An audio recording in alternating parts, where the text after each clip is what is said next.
You are listening to the Bright Life Podcast, all about ways to stay inspired, chase your dreams, and find more gratitude in the highs and lows of the journey. I'm your host, Jessica Johnson. I'm a business owner, a part-time digital nomad, a self-growth junkie, a believer in other big-hearted women, and am all about sharing tips, tricks, lessons learned, and encouragement so we can all live our biggest, brightest lives. You ready? Let's do this.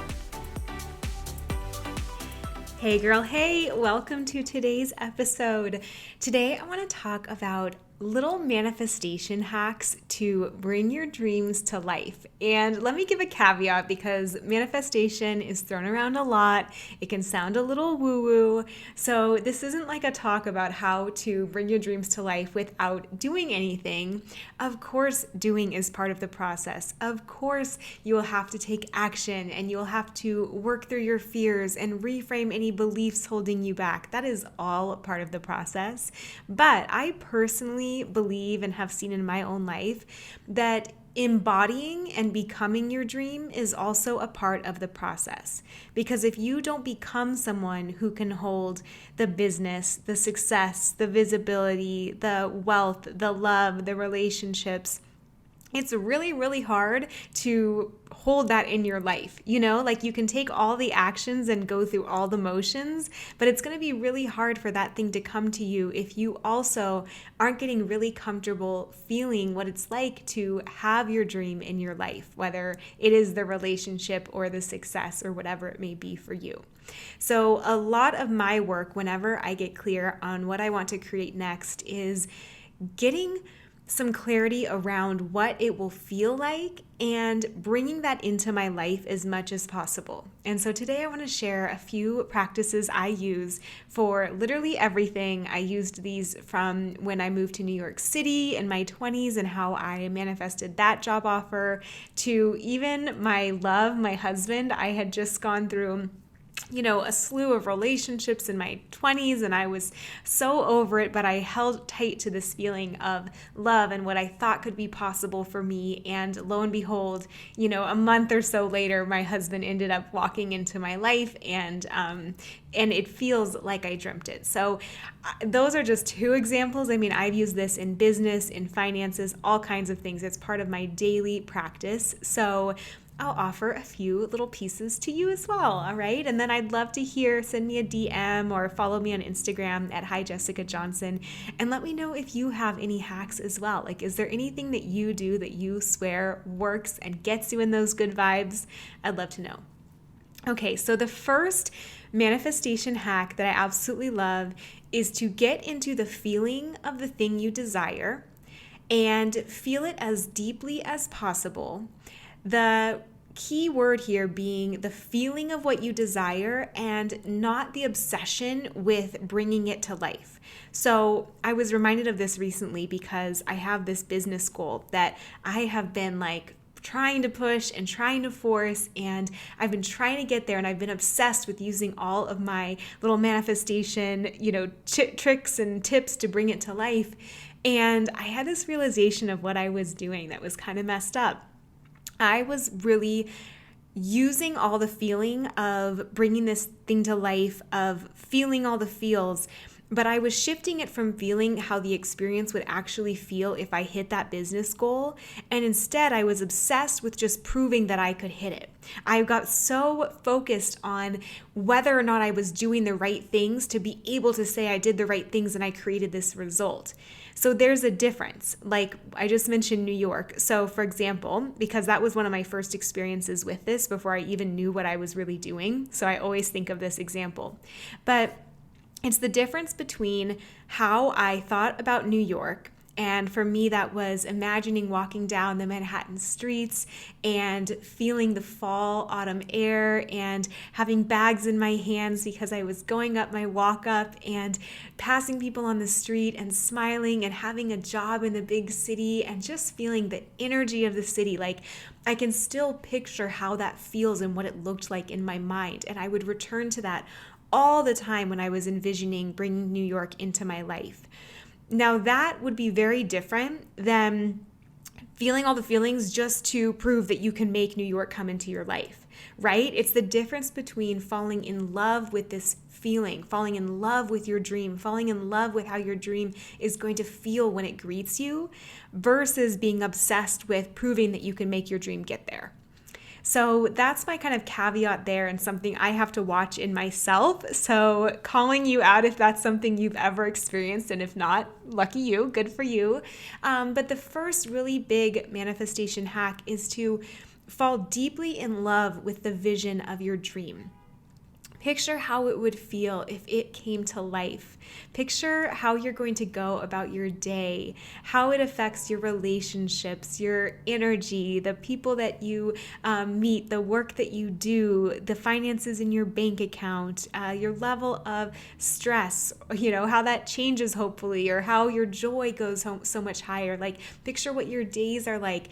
So many details. Try and make it as vivid as possible, kind of like I did with the New York example, and then just live in that feeling as much as you can. I really, really believe that not only one kind of puts you at a match for whatever you're trying to call into your life, just energetically. We all know that like attracts like, right? So it's kind of the same with you and with your energy and emotions. If you can be on that frequency, on that state, on that vibration, then whatever else is matching that is going to be drawn to you. There's a lot in quantum physics all about this. I won't go into that, but just as a simple explanation, just think of it kind of like that, like attracting like.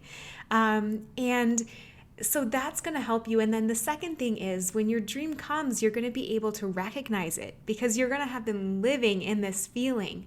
So even with the relationship example that I gave, when my love finally came and got to me, I knew what it felt like. I recognized it because it was the same feeling that I had been just living in and practicing and trying to feel until it actually got there. It's very different if I had gone on a date with someone else and it felt totally different, or it felt bad in certain ways.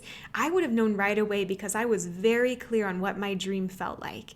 And so you can get that level of clarity too. And then the third thing is, I think it prevents self-sabotage, in the sense that you don't get this amazing dream and then sabotage out of it because you're not used to holding that feeling.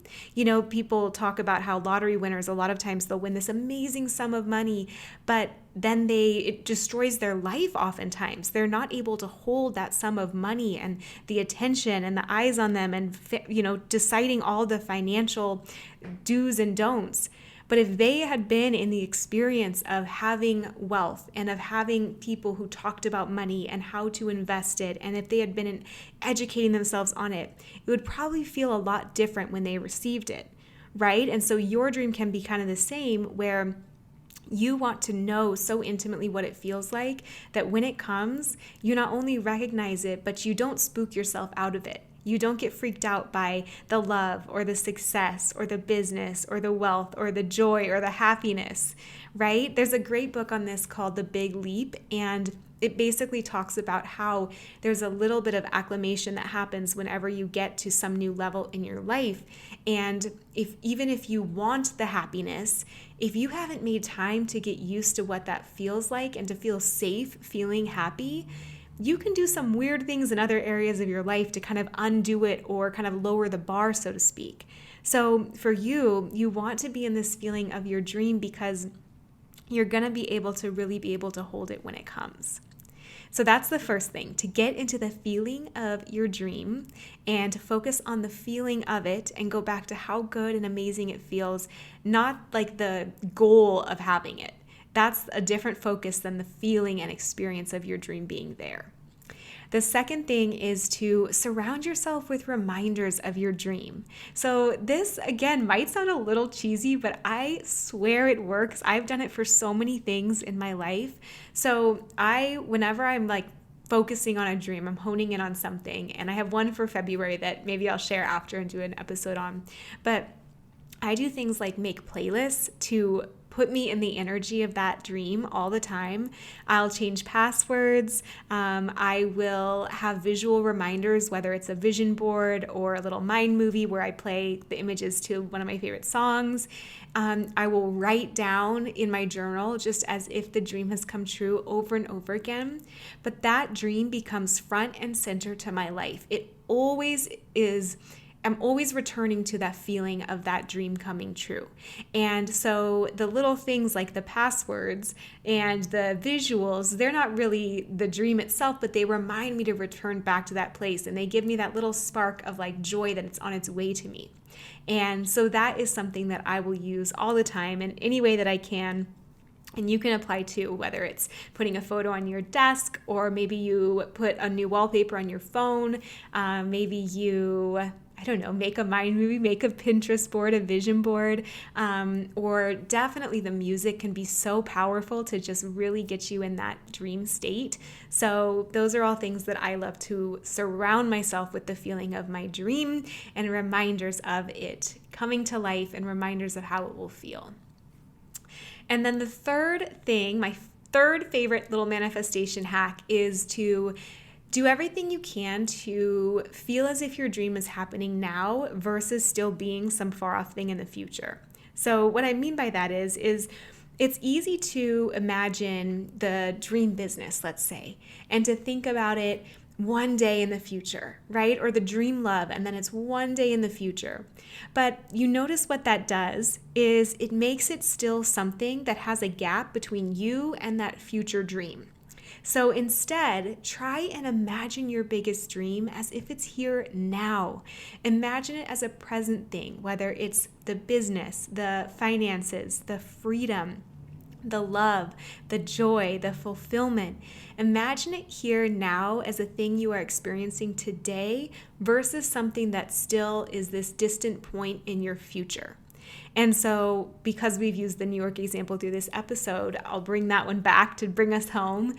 But that was really a thing that I brought into my life and experienced it. You know, when I was falling asleep, I just remember thinking about it and falling asleep and imagining what it would be like falling asleep in my little studio walk-up. You know, I no longer felt like I was near Seattle, Washington, but I felt like I was genuinely in New York. It's a little bit meditative in that way.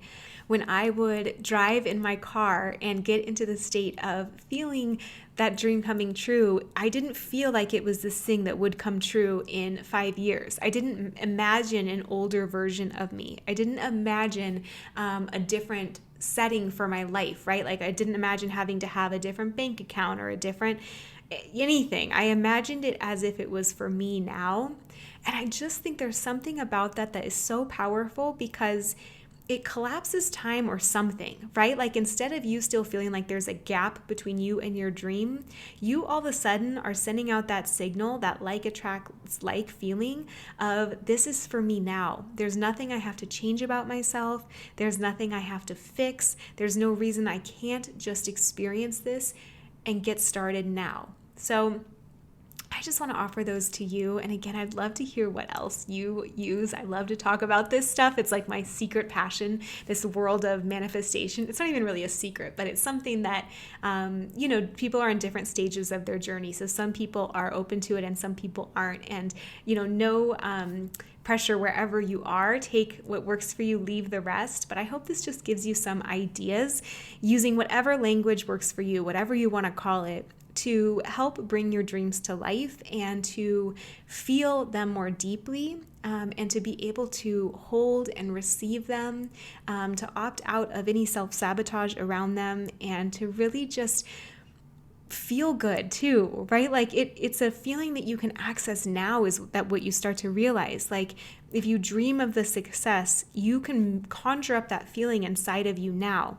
And all of a sudden you'll start to notice opportunities and relationships and experiences and invitations to lean into that feeling more and more. You've got to act on them. Like I mentioned, acting on things is like half of the equation, but being in that state is really going to train your brain and your body to observe and to notice those things so much more often, and to actually believe and feel like you're someone who can take those chances, who can put their name in for that job offer, who can start the business, who can invest in the course and know it will pay off for them one day. So just sending these out as some fun ideas for you. Again, they are to get into the feeling, to surround yourself with reminders of that thing, and then to feel your dream in the present tense instead of the future. Thank you so much for being here, and can't wait to hear what you would add to the mix and what dream this inspires you to take a step toward. DM me at Hi Jessica Johnson on Instagram and let me know. If this episode resonated with you, I have 2 things you are going to love. One is a Bright Life workbook full of practices you can use to get clear on what your version of your brightest life looks like and fearlessly move towards it every day. And another is a copywriter starter kit full of beginning steps to create a copywriting business that gives you the freedom to travel the world working from anywhere, to replace a corporate salary as your own boss, and to do creative work that lights you up every day. It's lessons I've learned in creating my own content business, and I'm excited to share it with you if you're curious about doing the same. I will link these in the show notes. I hope these serve you. Thank you so much for listening, and I will see you back here next week as we all pursue our biggest, brightest lives together.